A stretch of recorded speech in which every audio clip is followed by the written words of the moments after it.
So thank you so much for having us. I'm Bruni Felding at the Scripps Research Institute. I have a research lab here. I'm an associate professor, and the focus of our research is mechanisms of cancer metastasis. Say your name and what you do, who you are.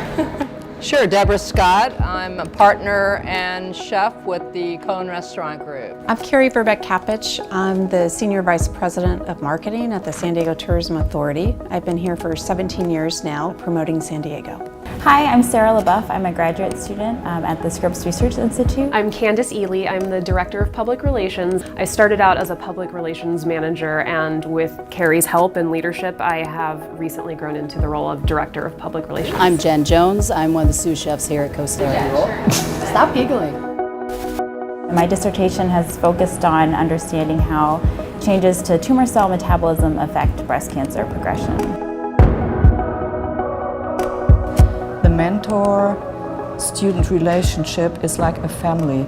You have an academic family. I love that aspect of my job, mentoring people. I love seeing people with passion. It is invigorating, I tell you that. In the process, I don't feel that I'm getting older, because I constantly have new people coming into my lab who are young. The people that come into the kitchen, and that's going to be their life work. Those are the people that I really pay attention to. And who enrich me with that, and enrich me with their personality. So Candace, I think, has just such a talent and a spark and a drive. She's also very honest in terms of saying, this is something that I'm not quite sure about.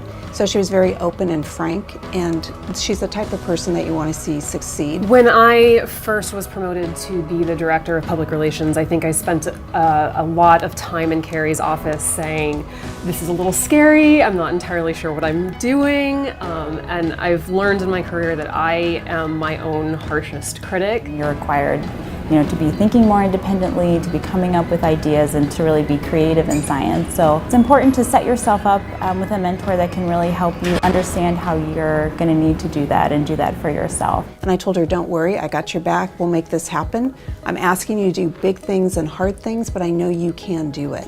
And she just exceeded all my wildest expectations. It's just those people like Jen who have passion, and I see that spark in their eye, and I know one day they'll be the ones that'll carry on. If I see someone like her who has such clear goals and has a clear mission, and who is, so gifted in actually learning all she needs to do, then I step back and take myself out of the picture as much as I can to let her flourish and do her thing. But I'm there for her, to guide her and to guard her. And that relationship will always be there.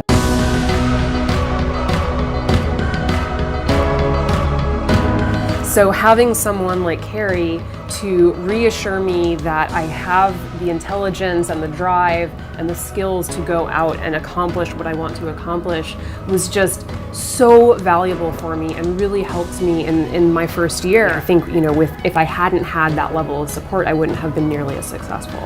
They bring this joy of the youth, right, which is invigorating and which is important for science too, which helps me to open my mind and keep it open. So I want to thank you for that.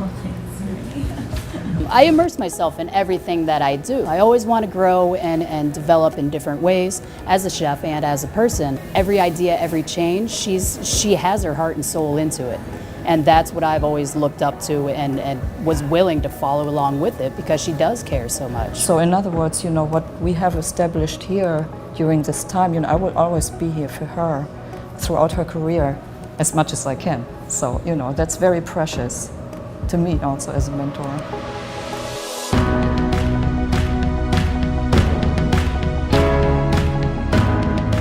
So I think networking in the modern world, it's all about relationship building.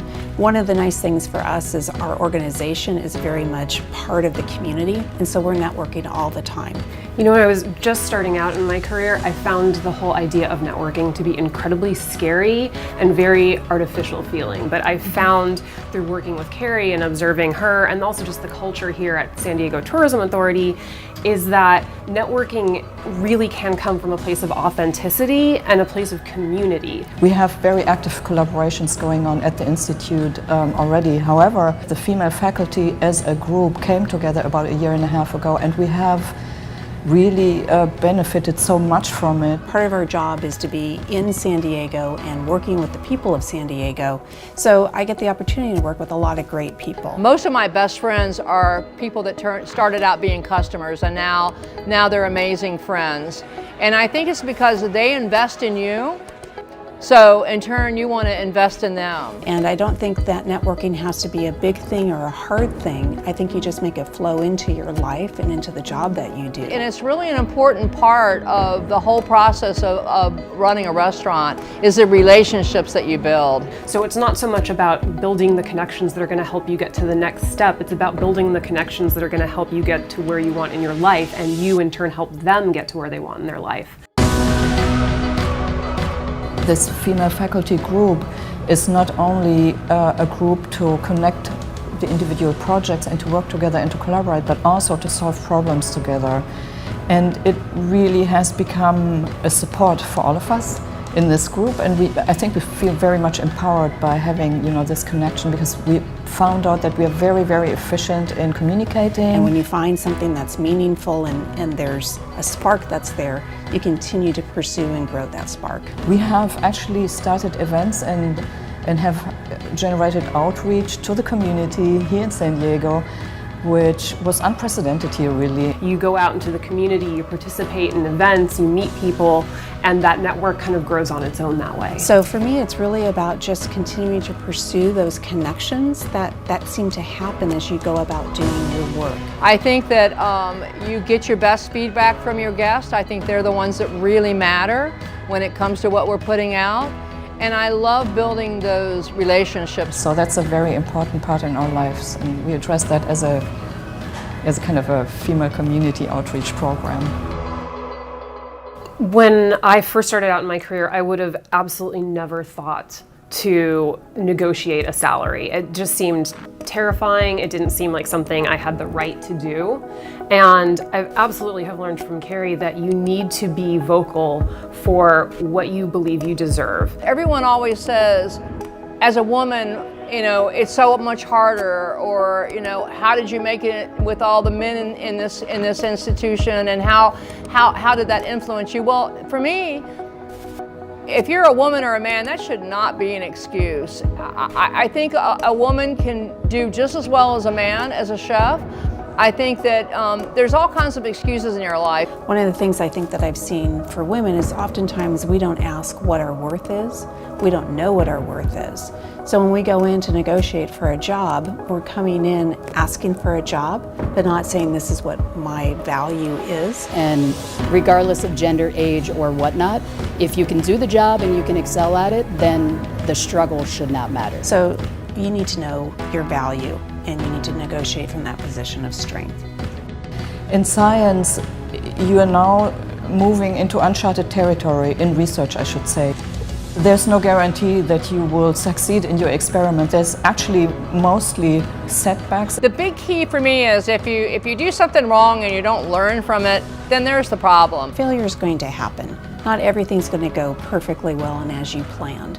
So it's a part of life. So first of all, not to be so afraid of failure, but you definitely need to own your failures. I would not say the failure, but in the way that things may not necessarily work out the way you expect.